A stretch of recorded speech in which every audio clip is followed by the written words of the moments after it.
Okay, welcome back. This is part 2 of the ToDo App walkthrough using JavaScript. So in part 1, we covered kind of the basic setup. I kind of walked through, what all the API does, why we're using it, and then we covered creating a new to-do. So filling out our form on our page, hitting enter, clicking submit, doing the Ajax call to create that to-do, and then adding that to-do to the page. So change here to the my screen. So again, refresh here.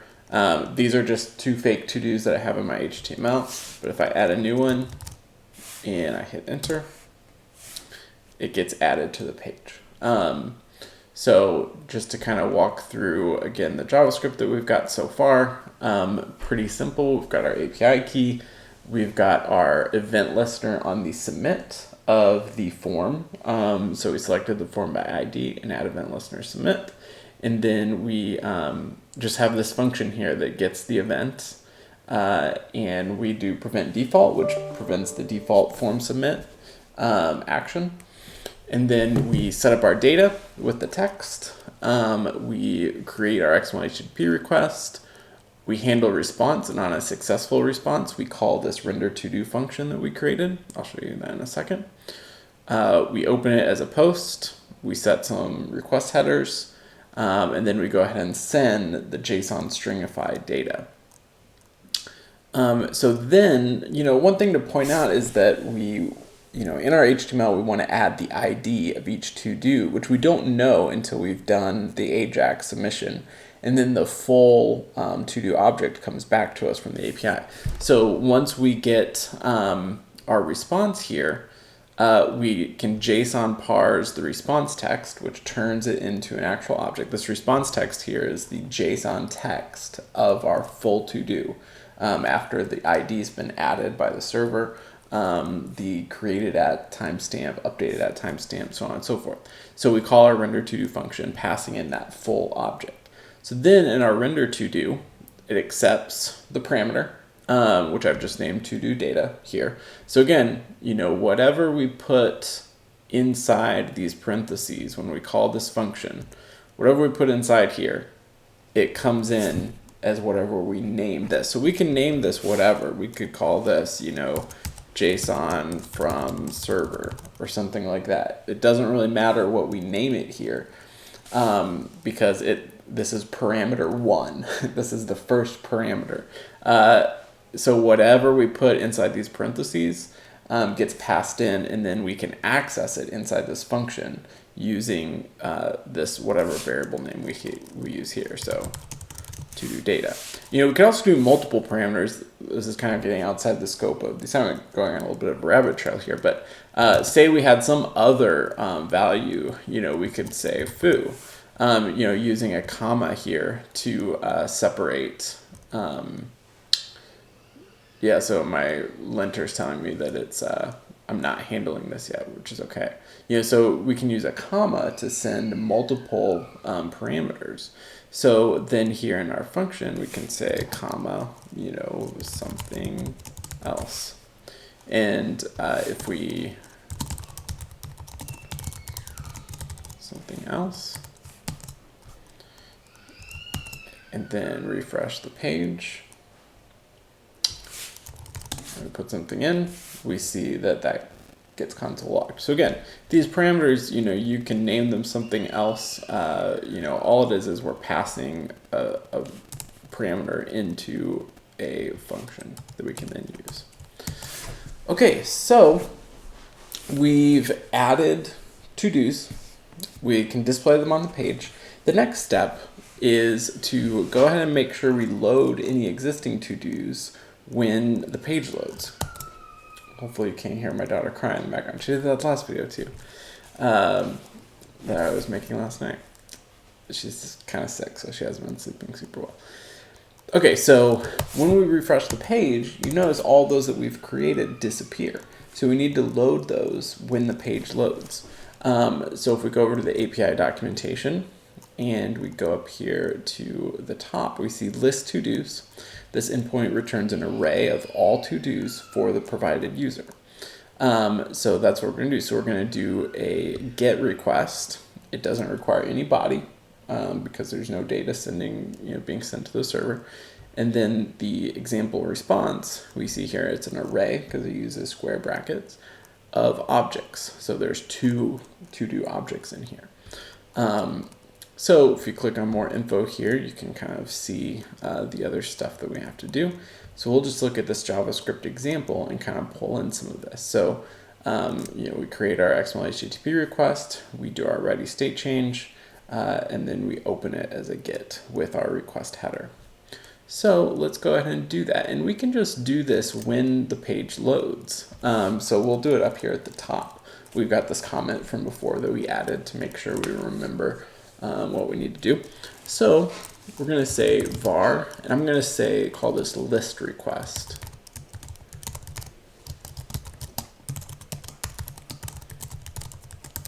Again, I like to name my request objects something relative to what I'm doing with it. So first thing I'll do is the onReady state change. So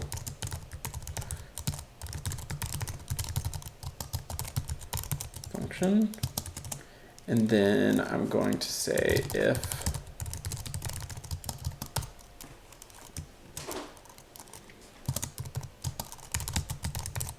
well, we'll just go ahead and keep this kind of simple.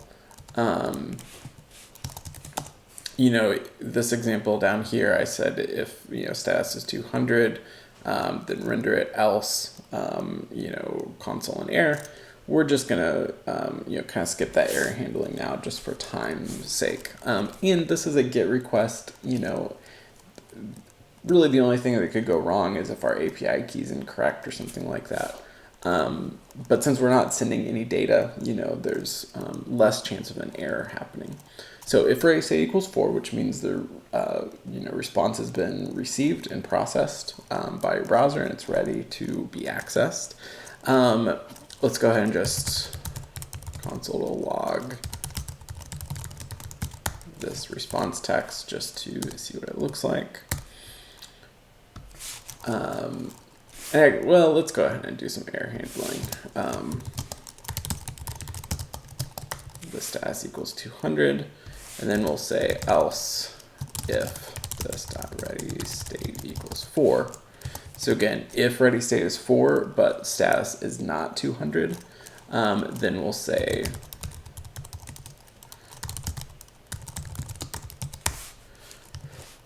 and we'll go ahead and console log it just so that we see the error in the console. Okay, so next we need to say list request. I'm gonna scroll down here just a little bit. So we call open, and it's a GET, and our URL is ToDos. And the last one is true, meaning we do want it to be asynchronous. The next thing is to set our request header. We don't have to set the content type request header because we're not submitting any data, but we do need to set our API key. So I'm just going to copy this from here, paste it here, and change this to list request. And then I'll do list open. Okay, let's go ahead and see if this works. So refresh the page. Not enough arguments on line 14. I don't think we need to call passing arguments, do we? Oh, it's send, not open, sorry. Dot send. And refresh. Okay, this is good. We've gotten a response and we've console logged it. Let's just see. I'm not sure if this will work correctly or not. If we, let's just leave off this for a second. Just make it blank or not do that. Yeah, so now it says missing or invalid. X API key header. So it returns a pretty good error for us that we're missing the API key. So if you get that error, you need to make sure you have your API key. I'm not sure if, let's like make the API key something invalid and see what happens. Yeah, it just returns an empty response. So if you're getting an empty response and you're pretty sure you've created some, make sure you double check that you're sending your API key correctly. In theory, it should probably return, you know, none found or something like that. But okay, so let's go back, refresh, and look at what our response is. So this is the response text.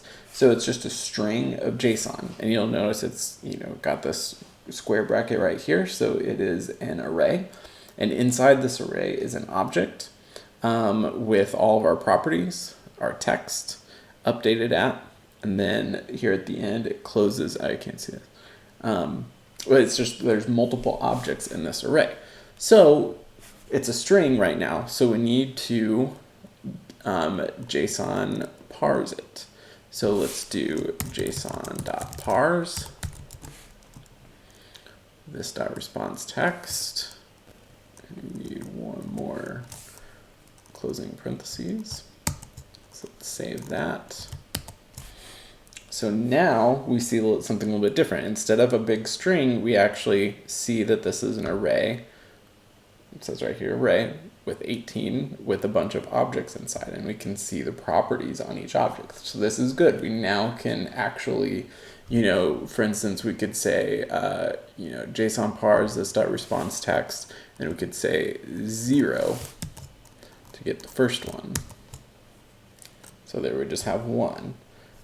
We could say 0, this is an object, so dot text. And refresh that, and we get just the text property of it. So this is good. We have, you know, an actual array here that we can handle. So what we need to do now is this comment right here, display ToDos on page. So if we think about this for a second, we already have a render function that will take one ToDo object and will display it on our page. It will write the HTML and add the HTML to the page. So we don't want to just repeat that function. We want to use that function. We've already created it. It already works how we want to. A common programming practice you may hear is called dry or don't repeat yourself. So we don't want to just write the same exact code again. We want to make use of that code that we wrote before. However, we have an array with multiple ToDos. So what do we need to do in order to call a function on every element inside of an array? There's a couple of options. If you're using jQuery, or if you pull in the Lodash or underscore libraries, you would want to use a map. So array.map. So on our array, we call .map, and then we pass in a function name, and that function will get called for every one in the inside there. We can also use JavaScript has a for each, so we could do you know, .for each, and give it you know, that's probably the you know, the best way. We're going to do it a little bit more simply. We'll just do a really simple for loop because we covered that in class, and I just kind of want to use, you know, the most basic methods here to kind of keep it really simple for you. So we'll do a for loop, and we're going to say index equals 0, or let's just do the autocomplete here.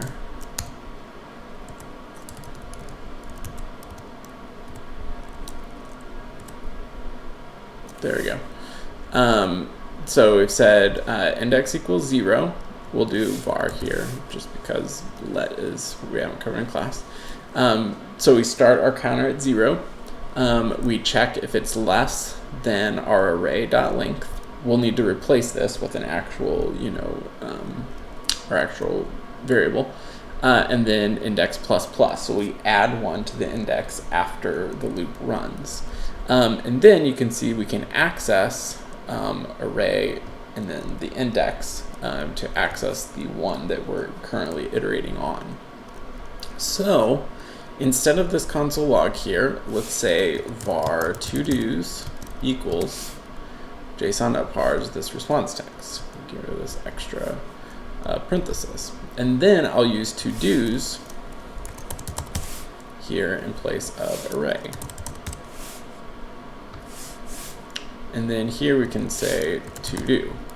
And we don't actually really need to create this as a variable.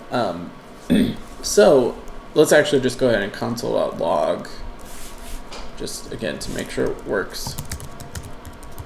Console.log ToDos index. So it should log each specific one. So again, for loop, we start off our for loop by initializing our counter, var index equals 0. Then we give it the comparison to do to determine whether or not to stop the loop in our case. So as long as index less than ToDos.length is true, our loop will continue to run. And then our third argument here is what we do after a loop has run once. In our case, we increment index by 1 by, say, index plus plus. It's the same as doing index equals index plus 1, or a little bit fancier way, index plus equals 1. Does the same thing, or index plus plus. Just adds 1 to whatever the value is. Okay, so let's go ahead and refresh. And we should see here we get every single to-do console logged. So that's great, that's what we want to see. Now, really simple from here. We have each one. All we have to do is call our render function on each one. So we'll call render to-do, and we'll pass it ToDos index. So we're passing it in the one that we're currently iterating on, and we can go ahead and get rid of our console log now. So we'll make sure it works, but this right here is all you need to do your lists AJAX request and then render all of those onto the page. So if we go back over here and we refresh, okay, find variable something else. Oh yeah, I left this here. So now if we refresh, we'll see that all of our tests get added to the page, which is great. That's what we want. So that's really good.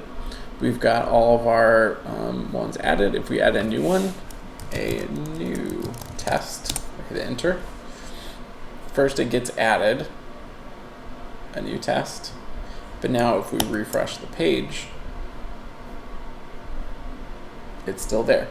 And you notice, we can get rid of our two kind of test ones now. When we refresh, it takes just a second for that to load. That's just the time to make the AJAX request. My API takes a second or two to respond. So that's just kind of, part of the deal when we're dealing with an API. So let's go ahead and remove our fake ones.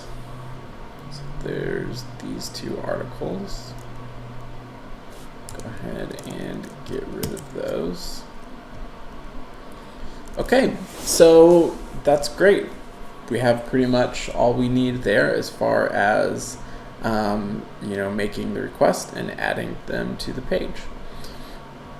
Again, if you wanted to get a little bit fancier here, instead of this for loop, we could do, let me just show you. I don't use for each a ton, but there we go. It gives us do ToDos.for each. Yeah, so this is a arrow function. That's a newer kind of feature. This may or may not work. Let's console log it. And then we'll also just, yeah, that'll be fine. Let's see if that works. Yeah, it does.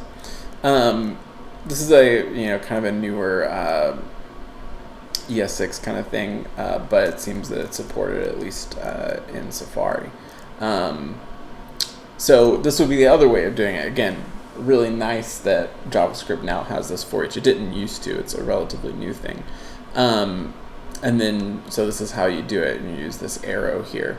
And then you can console.log, or here you would just put your render to do inside this for each, and you would just pass element, which is the one that you're currently on. Or you could rename this to do, and then here you could say to do, but make it render to do.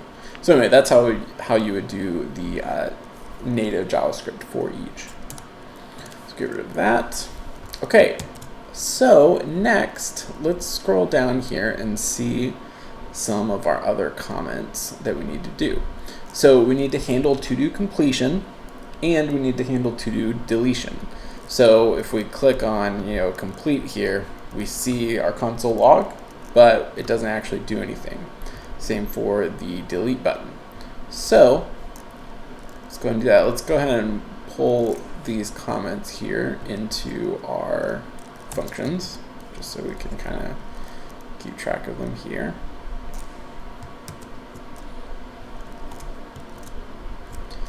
And we'll get rid of our console logs. Okay, so to complete to do, we've got our event listener, so that's done. So next we need our API call to set completed to true with a put request. So if we go over to the documentation and look here at update a to-do. So the URL that we send to is craigh.net/todos, and then we pass in the ID of the to-do here instead of this curly brackets and ID. It's a put request, and we send it an object with our updated properties. So in our case, we're updating completed. You can also update text. The API should support that. I didn't document it here just because it's not necessary for the assignment. But yeah, only properties completed and text. So we send property completed, and we give it a true value if we are setting it to completed. So here's our JavaScript example. I said you're on your own for this one. So it's really simple. It's very similar to our get. So first, let's go ahead and create our XML HTTP request. So I'm going to call this complete request equals new XML HTTP request. Then I'm going to say complete request on. I know it's all lowercase.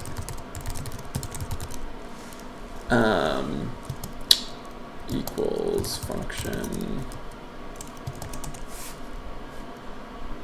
and I'm going to go ahead and say if this dot ready state equals 4, and this dot status, is it just status, equals 200? I think so.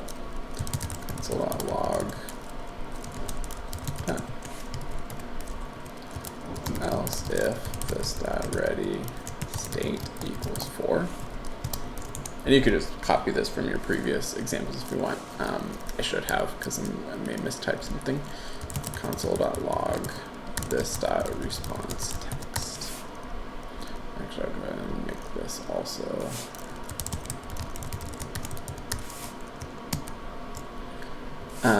Then we will say complete request dot open, and it's going to be a put, which is the request method. Our URL is the same.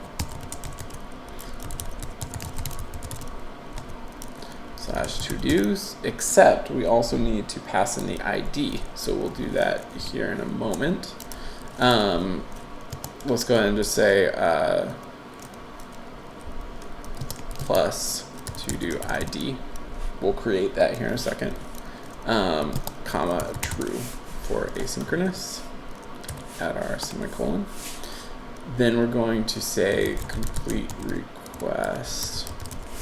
We need to make sure we have our header properly. because it's JSON. So we need to make sure we have our header. So add header. I can't remember what it is. Go up here, set request header. We'll just copy these two. Whoops. Actually, we'll copy all 3 lines here, just to save some typing.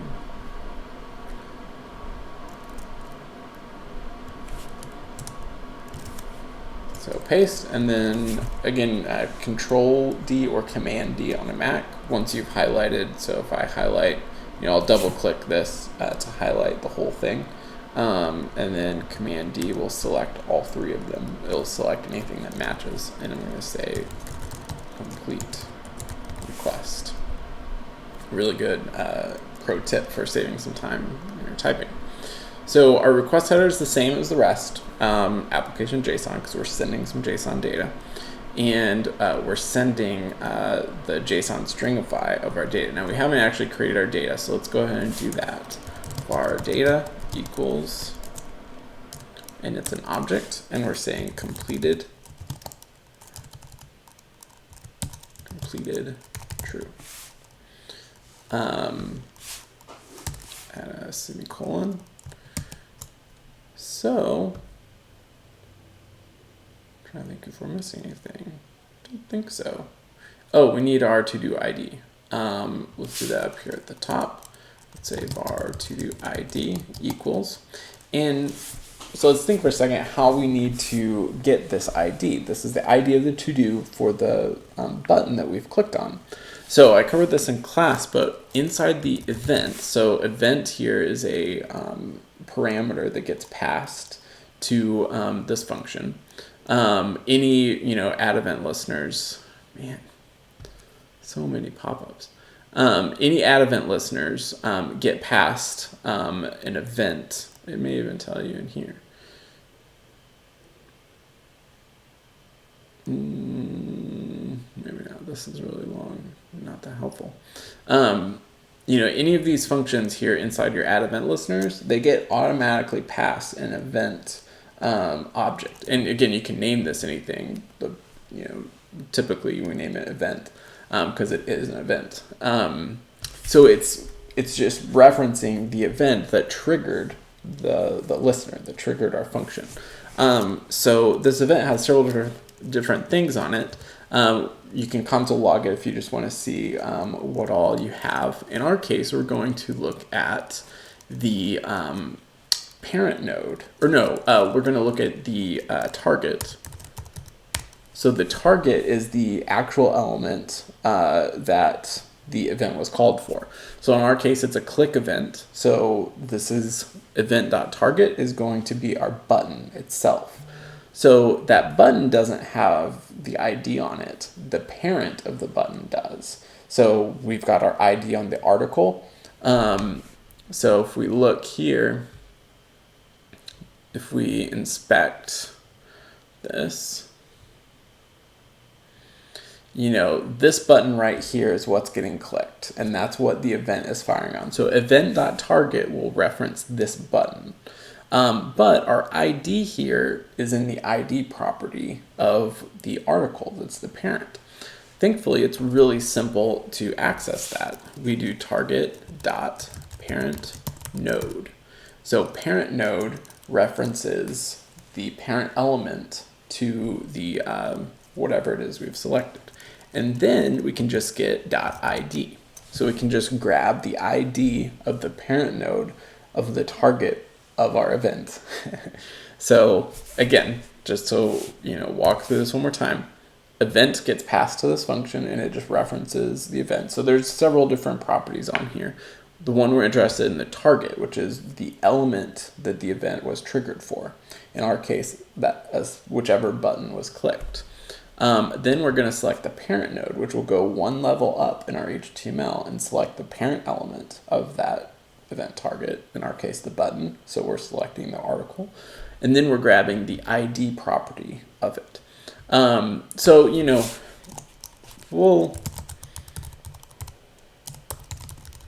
go ahead and console log the event here just to show you, but this should make this work. So if we refresh and we look at our console and we click,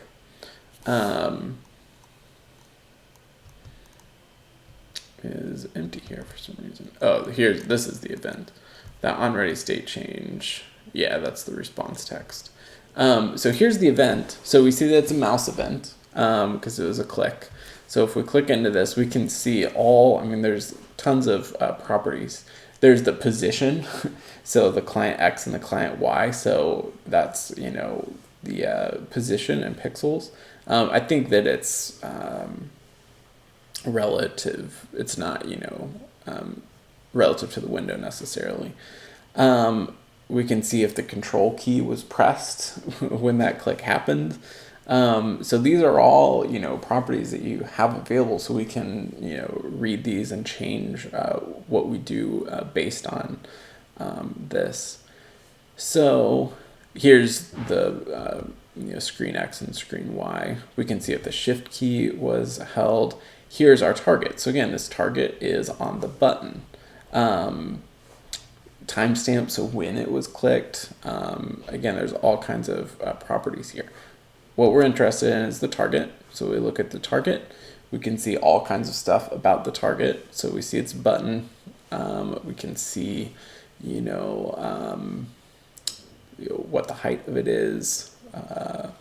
We can see, the form action, which is not really inside of form. So, and what we're looking for now is, go down, there's all kinds of stuff. These are other listeners. We're looking for parent node or parent element. They really kind of reference the same thing. So this is the article. So we can click into this and we'll see down here, it's got an ID property. And that's what it is that we want to access. So if we look back at our console, we got just an empty response. So unfortunately, the put API request doesn't really. I should add some better response. It just kind of responds with an empty response if it was successful. But if we refresh now, yeah. So it's also not adding our. We're doing it with the API. If we refresh now, if we console logged this element, we would probably see that it is completed. In fact, let's go ahead and do that. So let's go up to our this, and we'll just console log ToDos, refresh. This first one now should have completed as true. If we, check this one and refresh, now this third one also has completed true. So it's properly sending the API response or request. So now we need to actually change the add a class to the element after we click the button. So let's go ahead and go back here and go down to our event listener. And we'll go ahead and get rid of this console log because it doesn't really tell us anything useful. But let's say event.target.parent node, and then we'll call, let's see, we added a class up here. What is it? Classlist.add. So we're going to select the parent node again of the event target because we want to add a class to the actual article. So we'll say .classlist.add and completed, I believe is the class that I use. Double check my CSS. Yeah, ToDo.completed then has the different styling. So adding this line here, we select the event target and the parent node, so we're selecting the article, and then we do .classlist.add, which will add a class to the list. So we don't have to worry about adding a space, whoops, in between. It'll just add that class with all the proper things. So if we refresh now, if we select that, the change happens. So it now has this class. If we inspect, we will see that. So this element now says to do and completed. Now, problem here is when we refresh, that class goes away. So we actually need to add in our render to do function here, we need to say if to do data dot completed, which means, and again, it's Boolean true or false. So, you could say equals true, but that's not really necessary because this right here will be true if it's true, or it will be false. So now we want to say to do dot list dot add completed. So we'll always add the to do class. Again, we're in our render to do function now. We'll always add the to do class, and if the completed property is set to true, then we'll also add the completed class. So now if we refresh our page, these ones that we've checked do have the completed class. So that's great. So now we can check off some others. They get checked off, and then we can refresh and they're still checked off. So it's really great. One other thing, if you want to go kind of above and beyond, for the assignment, the next step would be to maybe allow them to be unchecked. So, you would want to, we've still got the event listener, when we click on it, it's still, is firing our event listener. It's just doing the same thing. But you could check if it has that completed class, and if so, make another put and set completed to false, and remove that class. So that would be a good kind of next step if you wanted to, keep developing this as, a nice application with some good features. So we've handled completed, so that's good. Next, we need to handle delete. So let's go down here to so we've added the completed class, so that's good. So we've got our event listener on button click, so that's already handled for us. So now we need the API call with the delete to remove. So again, to save the typing, I'm going to go ahead and copy this. Again, this is going to look really similar to our put. And then I'm going to select this guy and Command D. And I'm going to call this delete request. So all the same stuff, I'm going to remove this line. And instead, I'm just going to console.log this response text, which again isn't really going to be anything helpful for now. Then on my open, instead of a put, I'm going to call delete. And then I don't need to send any data because it's just a delete request. I don't need any data. I'm still going to need my ToDo ID, so I'm going to copy that line from up here as well. Going to do the same exact thing, so I'm going to grab, the event target parent node ID. Oops. Copy. I'm going to get rid of this console log as well. So I'll add that right here. So I've got my ToDo ID now that I'm passing into the URL, and I'm sending a delete request to the same URL. So let's go ahead and refresh our page, and let's go ahead and delete this one. So we get an empty response, so that's okay. And then we'll delete this one as well. So you notice it didn't do anything to the page, and that's okay because we haven't added that yet, but we've clicked the button, so it's made the AJAX request. So let's go ahead and refresh, and we should see now those are removed. So let's also delete, like this one and this one this one and refresh.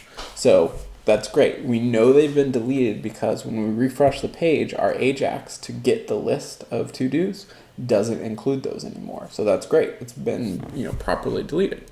So now we just need to remove them from our page when we actually click on the button. So that's relatively simple. We can just say, in fact, I'll just show you in the documentation for JavaScript. Remove element. Remove element by ID. This is a Stack Overflow, which is fine. Or if we looked at the W3 schools, it tells us creating element. So we've been doing that, create element. We've done append child. We now can look and see there's insert before. Removing, we can just say, so we can call on the parent, remove child, and pass in the child. There's also just a remove method that they mention here, does not work in any versions of Internet Explorer. Honestly, we can probably still just use .remove. We're not super worried about Internet Explorer, and I think they mentioned this here as well. So they do the same of remove child. Someone here probably, here they're kind of talking about doing remove. Here they say you can use remove. Again, it's probably going to work except in IE, which hopefully none of us are having to deal with. Edge, would be the newer IE. But let's go ahead and we can do the remove child. It's not a problem. So let's say events.target. Honestly, let's try .parent node.remove. Let's just see if that works. So we'll try the .remove. Oops, sorry. It's here. Refresh. So click that. And that's good. It worked here in Safari. Again, anything other than IE, it will work to just call remove on. If we want to support IE, I'll just comment this out for now. Also remove my console log.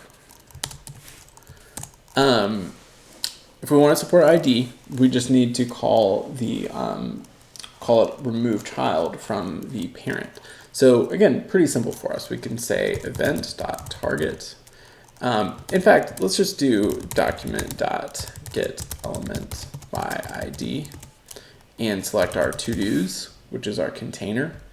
So that's the section here of ID to-dos. So that's the parent for each article. Each article is inside this element. So we can select our to-do container and then remove child. Oops. And we can do events.target.parent node as the child that we want to remove. So again, event.target is just our button, but event.target.parent node is the article for the to-do. So this here should work. Let me add a semicolon and go ahead and refresh. And if we delete, that seems to work. So that's great. So, just to start from scratch, we can delete all of these. If we refresh the page, there's none. So that's great. We can add a new to-do. Enter. Hit enter. We can check it off. We can refresh, and they're still there in the state. And then we can delete, refresh, it's still there. So that's great. We're now complete. We have a fully functioning ToDo app. So again, you can do this either of these two ways. For the sake of the assignment, totally valid to just call .remove because we're not super worried about supporting IE anymore. In fact, caniuse.com is really good for looking up the market share of the browsers. So remove.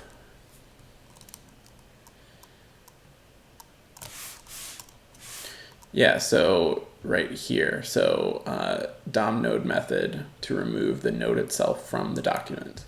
And we see that, yeah, so percentage of all users over here on the right, 90%. So 90% of all global users. Might also, somewhere we can say, yeah, USA. Let's see what percentage. So 92% of US traffic supports this .remove. And we can see here IE, including 11, which is about 3%. When you hover over this, it tells you there, global 2.5, United States 2.58. So no versions of IE, but all versions of Edge it is supported in, which isn't honestly much. About 2% is using Edge. Chrome and Firefox, you have to go back pretty far to not support it. Opera Mini, but not a lot of stuff supports Opera Mini. IE Mobile, so anyone using a Windows phone. So again, if you're, I think if we're using CSS Grid, it's probably about the same. So there's some support in IE11, partial support if you include a prefix.